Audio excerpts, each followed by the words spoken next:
நண்பர்களுக்கு வணக்கம். இன்னைக்கு எதை பற்றி பார்க்க போகிறோம் அப்படின்னா, இந்த எருக்கை இலையிலிருந்து எப்படி பேனை ஒழிக்கிறது அப்படின்னு பார்க்க போகிறோம். இப்போ கிராமப்புறத்திலாம் பார்த்தீங்கன்னா கோழி கூண்டு வச்சு தான் கோழி வளர்த்துவாங்க. அப்போ அந்த கோழி கூண்டில் வந்துட்டு இந்த பேன்கள் அதிகமாக இருக்கும். பேன் தொலை பார்த்தீங்கன்னா இப்போ நம்ம மேலே ஏறிட்டாலும் கூட நம்மளுக்கே ரொம்ப அரிப்பாக இருக்கும். இந்த மாதிரி பல்வேறு விஷயங்கள் இருக்குது. அப்போது இது இயற்கை முறையில் எப்படி நம்ம ஒழிக்கிறது அப்படின்னா, இந்த இந்த எருக்கு நிலை இருக்குது பார்த்தீங்களா, இதை வந்து எருக்கு நிலைன்னு சொல்லுவாங்க.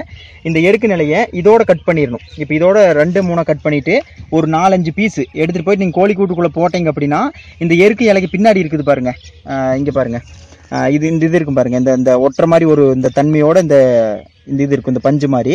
இந்த பஞ்சில் வந்து என்ன ஆகும் அப்படின்னா, இந்த கோழி பேனால் ஒட்டி இதில் செத்து போகும். அப்போ வந்து பார்த்தீங்கன்னா பிரச்சனையே இருக்காது நம்மளுக்கு கோழி பேனுக்கு.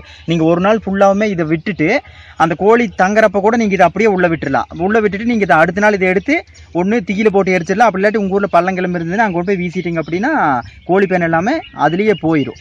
இப்போ அந்த நாட்டுக்கோழிகளுக்கு பேன் இயற்கையாக வந்து பார்த்தீங்கன்னா, இப்போ நம்ம இந்த எருக்கை இலையை வெட்டி போட்டு நம்ம அது ஒரு வழியாக பேனை நம்ம அகற்றலாம். ஆங்கில மருத்துவ முறையில் இந்த நாட்டுக்கோழி பெண்களை எப்படி ஒழிக்கிறது அப்படின்னா, பூட்டெக்ஸ் அப்படிங்கிற ஒரு மருந்து இருக்குது. அந்த மருந்து நீங்கள் வாங்கிட்டு வந்தீங்க அப்படின்னா 1 லிட்டர் தண்ணிக்கு 1 மில்லியை நீங்கள் ஊற்றி ஒரு குண்டாவில் ஊற்றி வச்சுட்டு கோழி ஒன்றுன்னா பிடிச்சி நீங்கள் தலையை மட்டும் விட்டுட்டு அதை ஃபுல்லாகவுமே முழிக்கிறது நீங்கள் விட்டீங்க அப்படின்னா அதில் இருக்கிற பெண்கள் எல்லாமே சுத்தமாகவே போயிடும். அது பேனாக இருந்தாலும் சரி, உனியாக இருந்தாலும் சரி. இந்த பூட்டெக்ஸ் அப்படிங்கிற மருந்து ஆங்கில மருத்துவத்தில் பயன்படுது. இந்த பூட்டெக்ஸோட ஸ்பெல்லிங், இதோட இமேஜ் எல்லாமே நான் கமெண்டில் போடுறேன். நீங்கள் அது மாதிரி வாங்கி உங்களுடைய பண்ணையில் பேன் தொலைகள் இருந்ததுன்னா இந்த 2 முறையும் பயன்படுத்தி உங்களுக்கு எது சிறந்த முறையாக இருக்குதோ அதை பயன்படுத்தி நீங்கள் பேன்களை அழிச்சிக்கலாம். நன்றி நண்பர்களே.